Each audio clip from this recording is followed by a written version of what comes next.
Sang palasyo may buwelta sa puna ni VP Sara sa utang ng bansa. Brigada Maricar Sargan, ibrigada mo! Brigada Live Report!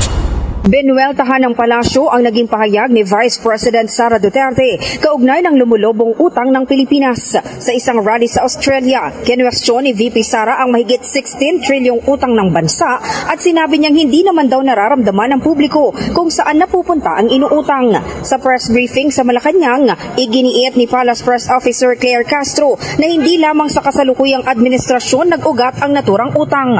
Anya, as of June 2022, bago maupo si Pangulong Ferdinand Marcos Jr. sa pwesto, nasa 12.79 trilyon na ang utang na iniwan ng Duterte administration, kung saan umabot anya sa 6.83 trilyon ang inutang sa panahon ni dating Pangulong Rodrigo Duterte. Katumbas ito ng 115.1% na pagtaas kumpara sa mga naunang administrasyon. Ayon pa sa palasyo, nagsisikap ang pamahalaan na maiwasan ang labis na pangungutang sa pamamagitan ng pagpapalakas ng ekonomiya at maayos na pagkolekta ng buwis. Gayunpaman, aminado si Castro na may mga pagkakataon tulad ng panahon ng crisis na hindi maiiwasang mga ilangan ng karagdagang pondo ang gobyerno.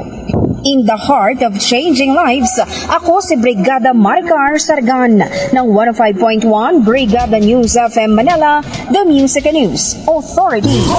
Ang bahaging ito ay hatid sa atin ng Fast Relax. Tanggal ang sakit, ora mismo.